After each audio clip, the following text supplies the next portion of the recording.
नमस्ते। आज का ब्लॉग देर से आया पर दुरुस्त आया कि नहीं आया वो आप देख के बताएंगे। अभी हम हैं फ्रांस की और छोटे से शहर में आल्स में।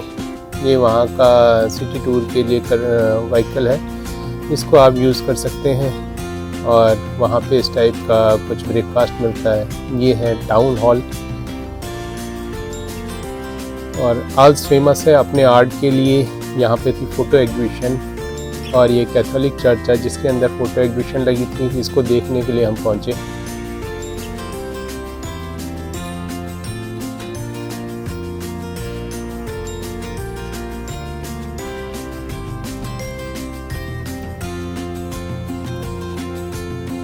और घूमते घूमते जिस तरह हमारी फ़ोटोग्राफी का भी शौक़ है वो भी चलता रहता है साथ में। और मेरे पहुंचने से पहले किसी ने मुझको वहाँ फेमस कर रखा था, मेरा नाम दीवार पर लिखा हुआ था। ये वाला काम वैसे मैं करता नहीं हूँ, किसी ने कर दिया होगा, उसकी अपनी सोच है, ठीक ही है, कोई दिक्कत नहीं है। सबका अपना सोचना होता है, अपना तरीका होता है। ये वही कैथोलिक चर्च के अंदर फ़ोटो एग्जीबिशन चल रही है।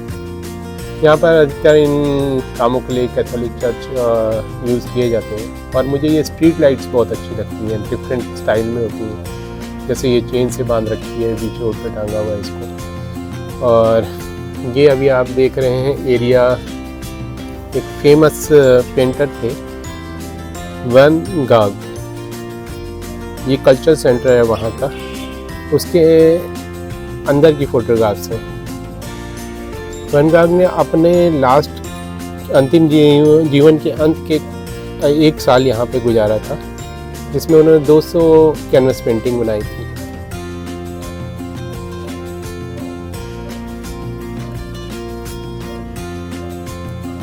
ये वहाँ की बिल्डिंग्स हैं जो कि बहुत आर्टिस्टिक होती हैं। मैं पहले ही ब्लॉग में ये सब आपको बातें बोल चुका हूँ, हो सकता है आपके लिए ये रिपीट होंगी, पर ये जो बगल में आपके भाई साहब बैठे हैं ये नए हैं, तो इनको भी बताना बनता है जिससे ये मेरे पिछले ब्लॉग भी जाके देख सकें।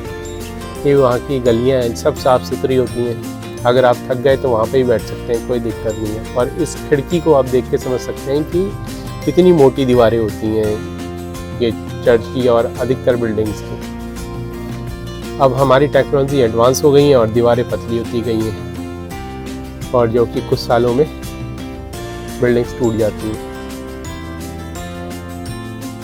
और हर खिड़की पर ये फ्लावर्स जो सजाए जाते हैं, इससे एक सुंदरता और बढ़ जाती है। ये आपको हर खिड़की दरवाजे पे मिलेंगे।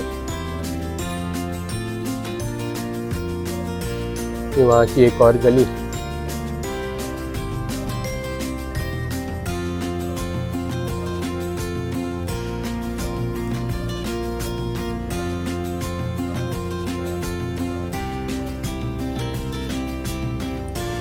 और जैसे कि मैंने बताया था वहाँ रेस्टोरेंट में अंदर बैठने का रिवाज नहीं है, बाहर ही ज़्यादातर बैठा जाता है।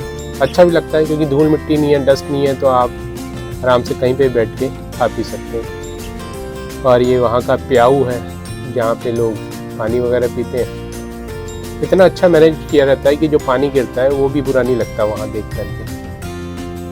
और गुटखा वगैरह नहीं खाते हैं तो कोई उसके अंदर थूकता भी नहीं है, इससे भी वो साफ़ सुथरा बना रहता है। और ये एक और एग्जीबिशन हॉल था।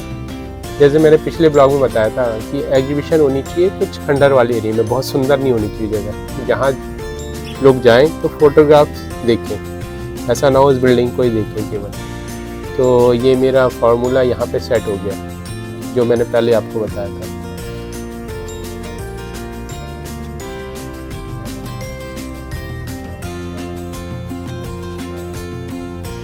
अब हम पहुँचे हैं वहाँ के ग्रीन एरिया में जहाँ खेती वगैरह होती है। हमने कहा देखें यहाँ पे खेती कैसे होती है। और ये इंग्लिश नहीं लिखी हुई है, इंग्लिश के शब्द यूज़ किए हुए हैं, ये फ्रेंच लैंग्वेज है।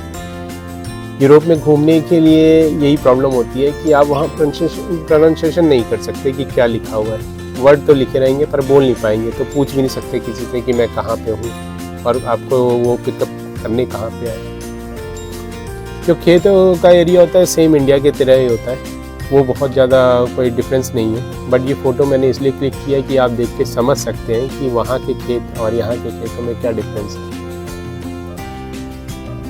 एक चीज़ है, ये जो खेत है बहुत बड़े हैं, इतने बड़े हैं कि ये चॉपर जो है ये इस पे दवाई छिड़कने के काम आता है, चॉपर से दवाई छिड़की जाती है इतने बड़े खेत में। ये एक डिफरेंस है। यहाँ पे तो इंडिया में तो मैंने कहीं नहीं देखा कि चॉपर से दवाई छिड़की जाती होगी। ये हमारी गाड़ी थी जिससे हमारा टूर चल रहा था खेतों का। सफारी बोलते हैं जिसको।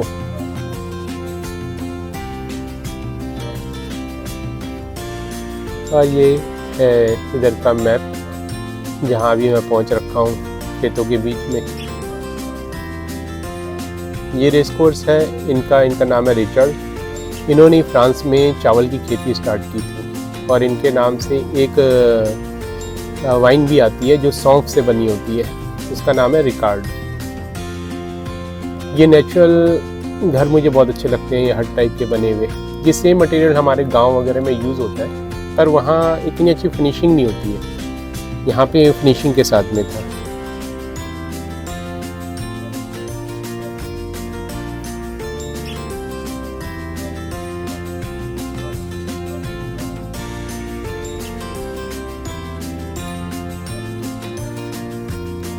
और ये वही सेम मिट्टी वाले रास्ते खेतों के जैसा कि यहाँ पे भी होता है।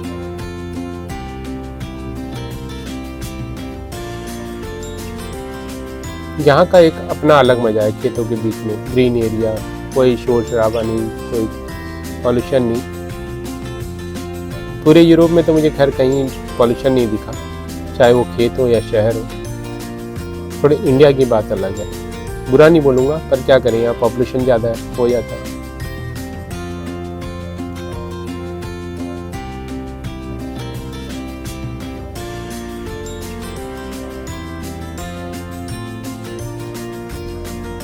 आज अपने रोमन एम्फी थिएटर के लिए भी सबसे ज़्यादा प्रसिद्ध है जो अभी बरकरार है, और वान गाग के साथ इसका संबंध है जिन्होंने अपने अंतिम वर्षों में भी एक यहाँ 200 कैनवस पेंटिंग करते हुए बिताया था।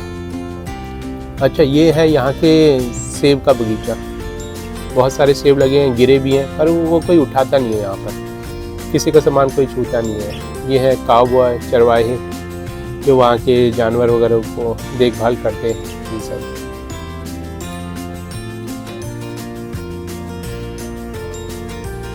ये कुछ बेरीज लगी थी जो कि यहाँ पे शहतूत होते हैं, ठीक उसी के तरीके की थी।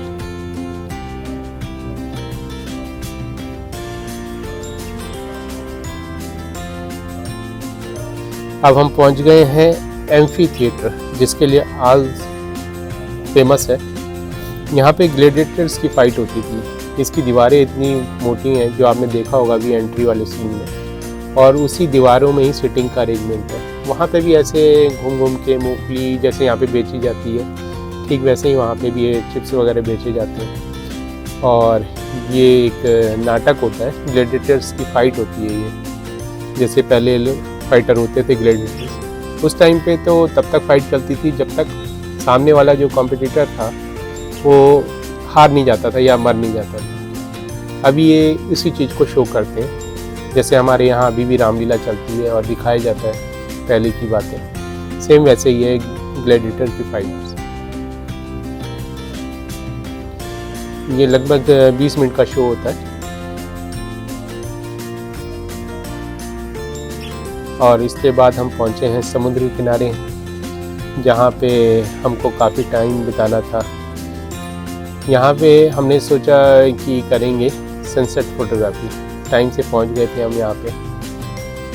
यहाँ केकड़े बहुत देखने को मिले हमें, जैसे पत्थर के बीच में ध्यान से देखेंगे आप तो केकड़ा दिखेगा आपको।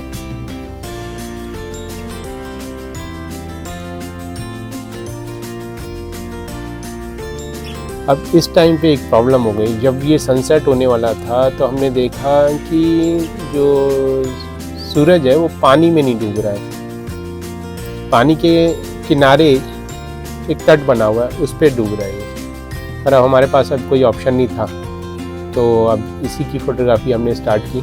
ये भी कोई बुरा नहीं लगा, अच्छा था। समुद्र तो होता ही है एक पीसफुल एरिया और सीन मिल ही जाते हैं, पर जो पानी में सनसेट होता है वो एक अलग ही दृश्य होता है देखने वाला, वो भी आगे देखने को मिलेगा आपको। और अब मैं देर से आए इस ब्लॉग में दुरुस्त आया कि नहीं आया वो अब आप देख के बताएंगे। आज का ये डिनर था हमारा, क्योंकि यहाँ से रेस्टोरेंट बहुत दूर थे। ये रोज़ वाइन है वहाँ की, जो कि गुलाब से बनती है और ट्रेडिशनल ब्रेड थी। आज हमारा काम इसी से चलेगा, क्योंकि काफ़ी टाइम यहाँ पे बीत गया है। अब आप सब्सक्राइब कीजिए, लाइक कीजिए और शेयर कीजिए, और ये बताइए मैं दुरुस्त आया कि नहीं आया। धन्यवाद आपका ये वीडियो देखने के लिए।